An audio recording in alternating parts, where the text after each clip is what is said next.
नमस्कार दोस्तों, स्वागत है आपका प्रगति एमपीपीएससी के यूट्यूब चैनल पर। फरवरी 2022 करंट अफेयर की सीरीज में ये हमारी अंतिम क्लास है। इसके अंतर्गत हम खेल कूद परिदृश्य को देखेंगे और अन्य तथ्य जो अभी तक हमने कवर नहीं किए या जो बचे रह गए हैं। तो चलिए प्रारंभ करते हैं। खेल कूद परिदृश्य के अंतर्गत सबसे पहले हम 24वें शीतकालीन ओलंपिक खेलों के बारे में पढ़ेंगे, जो 4 से 20 फरवरी 2022 के दौरान बीजिंग चीन में आयोजित किए गए। सबसे पहले हम शीतकालीन ओलंपिक खेलों के बारे में कुछ मूलभूत बातें जान लेते हैं और ये जानने का प्रयास करते हैं कि ये किस प्रकार से ग्रीष्मकालीन ओलंपिक खेलों से भिन्न है। तो शीतकालीन ओलंपिक खेल एक विशेष ओलंपिक खेल होते हैं जिनमें अधिकांशतः बर्फ पर खेले जाने वाले खेलों की स्पर्धा होती है, अर्थात ये खेल अधिकांशतः स्नो या आइस पर खेले जाते हैं। इन खेलों में अगर हम बात करें तो alpine skiing, biathlon, speed skating, snow boarding, ये सब खेल आते हैं। ये भी 4 वर्ष के अंतराल में आयोजित किए जाते हैं और ग्रीष्मकालीन जो ओलंपिक खेल हैं उनके 2 वर्ष बाद इनका आयोजन किया जाता है। जैसा कि हमें पता है कि पिछला जो ग्रीष्मकालीन ओलंपिक खेल था वो टोक्यो जापान में 2021 में आयोजित किया गया। हालांकि ये प्रस्तावित 20 में था, लेकिन कोविड-19 के कारण 2021 में आयोजित किया गया। अब अगर हम 24वें शीतकालीन ओलंपिक खेलों की बात करें तो इनका उद्घाटन व समापन समारोह बीजिंग नेशनल स्टेडियम, जिसे बर्ड्स नेस्ट स्टेडियम भी कहा जाता है, वहाँ 4 से 20 फरवरी 2022 के दौरान आयोजित किया गया। और भी कुछ महत्वपूर्ण बातें हैं जो हमारी परीक्षा में पूछी जा सकती हैं, जैसे 24वें शीतकालीन ओलंपिक खेल का शुभंकर क्या था, मैस्कॉट, तो वो है बिंग ड्वेन ड्वेन। तो बिंग ड्वेन ड्वेन एक पांडा है, एक मुस्कुराता हुआ पांडा, तो हमें ध्यान रखना है इसके बारे में। अब हम अगर पदक तालिका की बात करें तो 24वें शीतकालीन ओलंपिक खेलों की पदक तालिका में पहला स्थान नार्वे का रहा। नार्वे ने 37 पदक अर्जित किए, जिसके अंतर्गत 16 स्वर्ण, 8 रजत और 13 कांस्य पदक हैं। एक बात यहाँ पर ध्यान देने वाली है कि शीतकालीन ओलंपिक खेलों के इतिहास में ऐसा पहली बार हुआ है कि किसी देश ने 16 स्वर्ण पदक अपने नाम किए हैं। तो ये चीज़ें ध्यान रखना है। दूसरा स्थान जर्मनी का रहा है, जिसने 27 पदक अर्जित किए, जिसमें 12 स्वर्ण, 10 रजत और 5 कांस्य हैं। वहीं चीन तीसरे स्थान पर रहा, जिसने 15 पदक अर्जित किए, जिसमें 9 स्वर्ण, 4 रजत और 2 कांस्य हैं।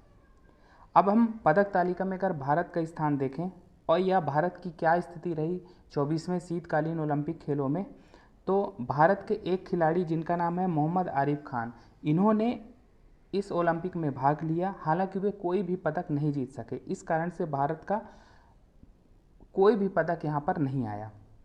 तो यहाँ पर वही बात लिखी गई कि बीजिंग शीतकालीन ओलंपिक खेलों में भारत के एकमात्र खिलाड़ी मोहम्मद आरिफ खान ने, जो कि जम्मू कश्मीर से संबंध रखते हैं, उन्होंने अल्पाइन स्कीइंग की सेलेलॉम और जायंट सेलोलॉम स्पर्धाओं में भाग लिया, किंतु पदक नहीं जीत पाए। यहाँ पर एक महत्वपूर्ण बात है कि पूछा जा सकता है कि मोहम्मद आरिफ खान का संबंध किस खेल से है, तो ये अल्पाइन स्कीइंग से संबंधित है। चलते हैं आगे, कुछ और बातें जान लेते हैं।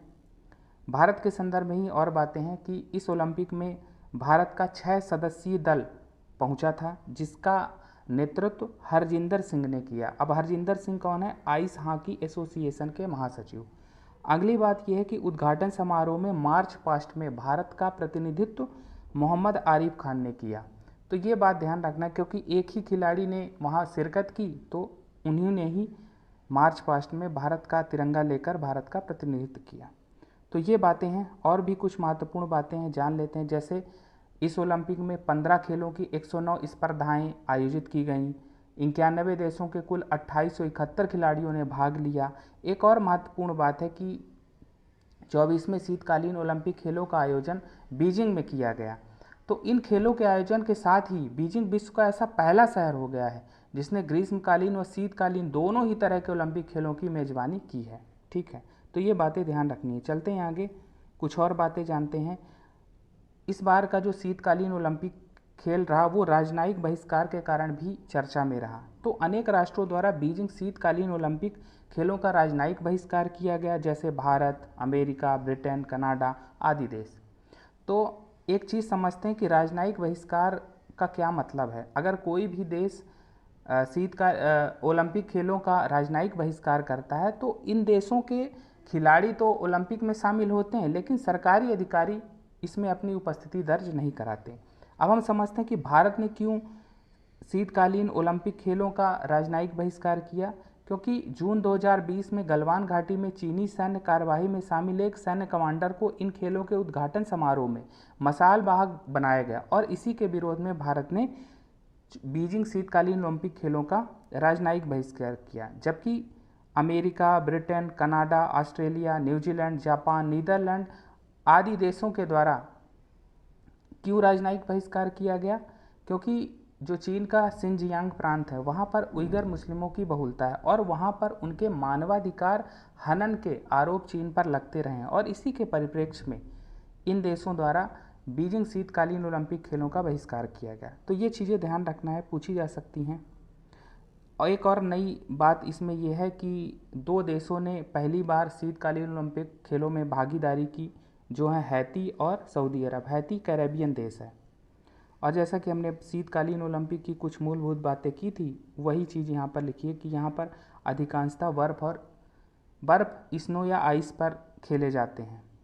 ऐसा पहले शीतकालीन ओलंपिक खेल वर्ष 1924 में फ्रांस में आयोजित किए गए थे। अब क्योंकि ये 24वां था तो 25वां जो शीतकालीन ओलंपिक खेल होगा वर्ष 2026 में इटली के शहर मिलान व कोर्टिना में होगा। तो ये बातें हैं 24वें शीतकालीन ओलंपिक खेलों के बारे में। सबसे महत्वपूर्ण बात तो यही है कि ये पूछा जाएगा कि 24वें शीतकालीन ओलंपिक खेल कहाँ आयोजित किए गए, 25वें कहाँ आयोजित किए जाएंगे, भारत की क्या स्थिति रही। तो ये बातें ध्यान रखना है। चलते हैं आगे।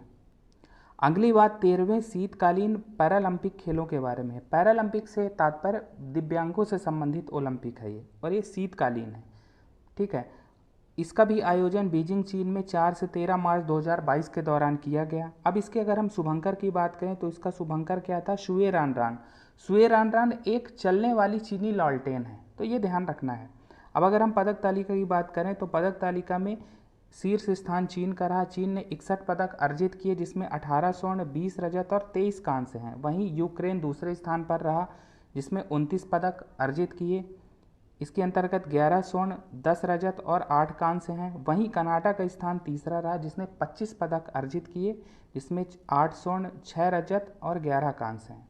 कुछ और बातें हैं जो हमें जानना है कि जैसे भारत के संदर्भ में हम देखें तो भारत के किसी भी खिलाड़ी ने शीतकालीन पैरालंपिक खेल जो 13वें हैं, जिनका आयोजन बीजिंग चीन में किया गया, उसमें किसी भी खिलाड़ी ने हिस्सा नहीं लिया। तो ध्यान रखना कि पदक की कोई बात ही नहीं होती जब हिस्सा ही नहीं लिया।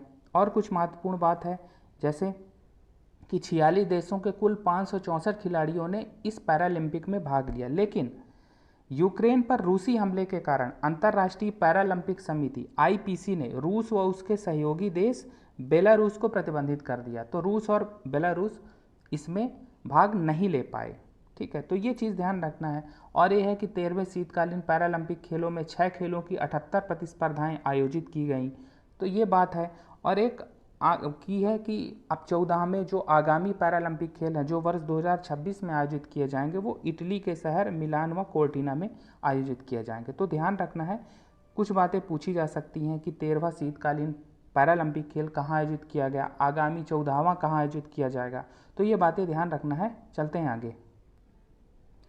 अगली बात 14वें आईसीसी अंडर 19 पुरुष क्रिकेट विश्व कप 2022 के बारे में। सबसे महत्वपूर्ण बात यह है कि इसका विजेता भारत है। भारत ने इंग्लैंड को हराया है। इसका आयोजन वेस्टइंडीज की मेजबानी में जनवरी-फरवरी 2022 में किया गया था। इस टूर्नामेंट में जीत के साथ ही भारत ने कुल मिलाकर 5वीं बार यह टूर्नामेंट जीत लिया है। अगर हम देखें कि किन किन वर्षों में भारत ने यह टूर्नामेंट जीता है तो 2000, 2008, 2012, 2018 और 2022। तो ये ध्यान रखना है कि 5वीं बार यह टूर्नामेंट जीता भारत।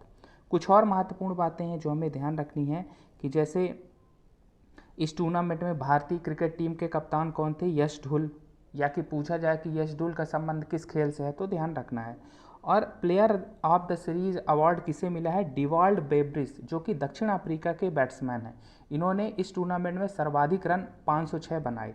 तो ध्यान रखना है। महत्वपूर्ण बात तो यही है कि अगर पूछा जाएगा कि 14वें आईसीसी अंडर 19 पुरुष क्रिकेट विश्व कप 2022 का खिताब किसने जीता, तो उसका उत्तर होगा भारत। चलते हैं आगे।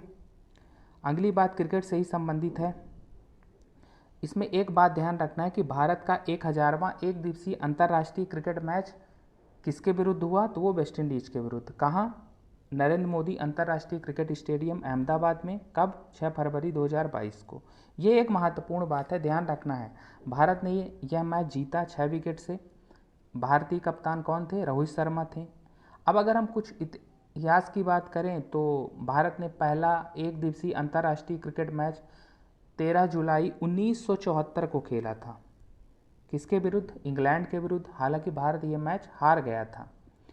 और 6 फरवरी तक की डेट की बात करें तो भारत ने 1000 वनडे इंटरनेशनल खेल लिए हैं और ये विश्व में सर्वाधिक है। दूसरे स्थान पर ऑस्ट्रेलिया जिसने 958 एक दिवसीय अंतर्राष्ट्रीय मैच खेले हैं और तीसरा स्थान पाकिस्तान का है। तो ध्यान रखना है, सबसे महत्वपूर्ण बात तो यही है कि भारत ने अपना 1000वां एक दिवसीय अंतर्राष्ट्रीय मैच वेस्ट इंडीज के विरुद्ध खेला। चलते हैं आगे।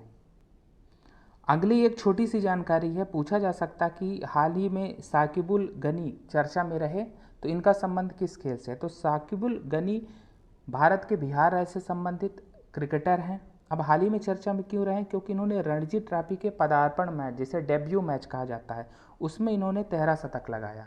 तो ऐसा करने वाले ये विश्व के पहले बल्लेबाज हैं जिसने प्रथम श्रेणी पदार्पण मैच में 13 शतक लगाया। तो ध्यान रखना है कि साकिबुल गनी के बारे में पूछा जाएगा तो ये क्रिकेटर हैं और वे अभी क्यों चर्चा में रहे, ये ध्यान रखना है। चलते हैं आगे। टाटा ओपन 2022 के बारे में कुछ जान लेते हैं। टाटा ओपन 2022, तो टाटा ओपन क्या है? टाटा ओपन के बारे में एक सबसे महत्वपूर्ण बात है कि यह दक्षिण एशिया में एटीपी का एकमात्र टेनिस टूर्नामेंट है और ये भारत में खेला जाता है। यानी भारत में खेला जाने वाला एकमात्र एटीपी टूर्नामेंट। एटीपी का मतलब ये टेनिस से संबंधित है, the association of tennis professionals. ठीक है, तो ध्यान रखना है कि टाटा ओपन का संबंध टेनिस से है। अब टाटा ओपन 2022 का आयोजन कहाँ किया गया? पुणे, महाराष्ट्र में किया गया और इसमें सबसे महत्वपूर्ण बात है पुरुष युगल खिताब को लेकर, क्योंकि इसे भारतीय जोड़ी ने जीता है। और भारतीय जोड़ी कौन है? रोहन बोपन्ना व राम कुमार रामनाथन की, और इसने ऑस्ट्रेलियाई जोड़ी को हराया है। तो सबसे महत्वपूर्ण बात ये भी है कि पूछा जा सकता है कि रोहन बोपन्ना या राम कुमार रामनाथन का संबंध किस खेल से है। ठीक है, तो ये ध्यान रखना है। और जैसा कि हमने बताया कि टाटा ओपन 2022 जनवरी फरवरी 2022 में पुणे में आयोजित किया गया था। चलते हैं आगे और आगे देखते हैं। अभी हाल ही में आर प्राज्ञानंदा चर्चा में रहे तो पूछा जा सकता है आर प्राज्ञानंदा के बारे में। तो आर प्राज्ञानंदा, इनका पूरा नाम है रमेश बाबू प्राज्ञानंदा और ये भारत के 16 वर्षीय शतरंज खिलाड़ी हैं। अभी हाल ही में चर्चा में ये इसलिए रहे क्योंकि इन्होंने air things masters online rapid शतरंज के एक मुकाबले में विश्व चैंपियन या विश्व के नंबर 1 शतरंज खिलाड़ी मैग्नस कार्लसन को हराया और इसी कारण ये चर्चा में रहे। और मैग्नस कार्लसन, जैसा कि हम जानते हैं कि ये नॉर्वे के शतरंज खिलाड़ी हैं और अभी वर्तमान में विश्व चैंपियन हैं। तो आर प्राज्ञानंदा के बारे में पूछा जा सकता है, तो ध्यान रखना है। चलते हैं आगे, अगली जानकारी देखते हैं। अगली जानकारी अंतर्राष्ट्रीय ओलंपिक समिति के बारे में है। हाल ही में चर्चा में क्यों रही? क्योंकि अंतर्राष्ट्रीय ओलंपिक समिति के वर्ष 2023 में होने वाले वार्षिक सत्र की मेजबानी भारत को मिल गई है। यानी अंतर्राष्ट्रीय ओलंपिक समिति का 140वां सत्र मई जून 2023 में भारत के मुंबई में जियो वर्ल्ड सेंटर में आयोजित किया जाएगा। पिछली बार वार्षिक सत्र का आयोजन 1983 में नई दिल्ली में किया गया था। तो 40 वर्ष के अंतराल के पश्चात अंतर्राष्ट्रीय ओलंपिक समिति के सत्र की मेजबानी भारत करेगा। तो ये ध्यान रखना है, छोटी सी इन्फॉर्मेशन है, ध्यान रखना है। चलते हैं आगे। प्रो कबड्डी लीग और इसका सीजन 8 2021-22, इसका विजेता कौन रहा है? दबंग दिल्ली, और इसने पटना पायरेट्स को हराया। सबसे महत्वपूर्ण इन्फॉर्मेशन यही है, पूछा जाएगा कि प्रो कबड्डी लीग 2021-22 सेशन 8 या सीजन 8 का खिताब किसने जीता? तो दबंग दिल्ली। एक और महत्वपूर्ण बात है इसमें कि raider of the season award किसने जीता? पवन सहरावत। पवन सहरावत के बारे में पूछा जा सकता है कि किस खेल से संबंधित, तो इनका संबंध कबड्डी से है। चलते हैं आगे और देखते हैं मास्को वुशु स्टार्स चैंपियनशिप, जिसका आयोजन मास्को रूस में फरवरी 2022 में किया गया। इसमें सबसे महत्वपूर्ण बात है सादिया तारिक के बारे में, क्योंकि इनका संबंध भारत के श्रीनगर से है और इन्होंने मास्को वुशु स्टार चैंपियनशिप में जूनियर वर्ग में स्वर्ण पदक जीता और इसीलिए ये चर्चा में रही हैं। 15 वर्षीय सादिया तारिक हैं। पूछा जा सकता है कि इनका संबंध किस खेल से है, तो इनका संबंध वुशु खेल से है, तो ध्यान रखना है। चलते हैं आगे और देख लेते हैं हॉकी संबंधित जानकारी है। 15वां पुरुष हॉकी वर्ल्ड कप 2023 भारत में आयोजित किया जाएगा और यही खबर है। कब? जनवरी 2023 में। और किन स्टेडियम में यह टूर्नामेंट प्रस्तावित है? कलिंगा स्टेडियम भुवनेश्वर, बिरसा मुंडा अंतर्राष्ट्रीय हॉकी स्टेडियम राउरकेला जो कि उड़ीसा में है। तो पूछा जा सकता है कि वर्ष 2023 का पुरुष हॉकी वर्ल्ड कप कहाँ आयोजित होगा, तो वो भारत में होगा। ये बातें ध्यान रखने हैं। चलते हैं आगे और अन्य तथ्यों को देख लेते हैं जो अब बचे हुए हैं। जैसे मोबाइल वर्ल्ड कांग्रेस 2022, इसके बारे में जान लेते हैं। मोबाइल वर्ल्ड कांग्रेस 2022 ये विश्व का सबसे बड़ा तकनीकी सम्मेलन है जिसका आयोजन बार्सिलोना स्पेन में किया गया। ये ध्यान रखना। कब? फरवरी मार्च 2022 में। अब इसके आयोजक कौन हैं? किसने आयोजित किया मोबाइल वर्ल्ड कांग्रेस? तो आयोजक हैं GSMA, global system for mobile communication association. क्या उद्देश्य था मोबाइल वर्ल्ड कांग्रेस 2022 का? 5G पर ध्यान केंद्रित करना। विभिन्न देशों और अर्थव्यवस्थाओं को लाभान्वित करने के उद्देश्य से, इसकी क्षमता को और अधिकतम करने के उद्देश्य से ये वर्ल्ड कांग्रेस आयोजित की गई। एक इसमें महत्वपूर्ण बात है कि इसमें रूस को भाग लेने की अनुमति नहीं दी गई। ऐसा क्यों किया गया? रूस द्वारा यूक्रेन पर हमला किया गया और इसी की प्रतिक्रिया है कि इसे मोबाइल वर्ल्ड कांग्रेस में सम्मिलित नहीं किया गया। तो ध्यान रखना है, पूछा जा सकता है। सबसे महत्वपूर्ण बात तो इसमें यही है कि पूछा जाएगा कि हाल ही में मोबाइल वर्ल्ड कांग्रेस 2022 कहाँ आयोजित की गई, तो उसका उत्तर होगा स्पेन, बार्सिलोना। चलते हैं आगे और देखते हैं वन ओशियन समिट जिसका आयोजन ब्रेस्ट फ्रांस में फरवरी 2022 में किया गया संयुक्त राष्ट्र व विश्व बैंक के सहयोग से। क्या उद्देश्य है वन ओशियन समिट का? उद्देश्य है समुद्री पर्यावरण की रक्षा, अर्थात समुद्र को प्रदूषण से बचाने हेतु वन ओशियन समिट का आयोजन किया गया। महत्वपूर्ण बात है इसका आयोजन स्थल कहाँ? ब्रेस्ट फ्रांस में, संयुक्त राष्ट्र UN व वर्ल्ड बैंक के सहयोग से। अब आगे चलते हैं और आज की अंतिम इन्फॉर्मेशन देखते हैं। पूछा जा सकता है कि तूफान ड्यूडेले, तूफान यूनिस, तूफान फ्रैंकलिन से प्रभावित क्षेत्र कौन से रहे या हाल ही में ये तूफान किन क्षेत्रों में आए, तो उसका उत्तर होगा ब्रिटेन व पश्चिमी यूरोप। फरवरी 2022 में storm Dudley, storm Eunice, storm Franklin Britain व पश्चिमी यूरोप में आए। तो ध्यान रखना है ये बातें। तो इस प्रकार से आज की क्लास में हमने खेल कूद संबंधी बातें पढ़ी और कुछ अन्य तथ्य जो बचे रह गए थे। तो इस क्लास में फिलहाल इतना ही। धन्यवाद।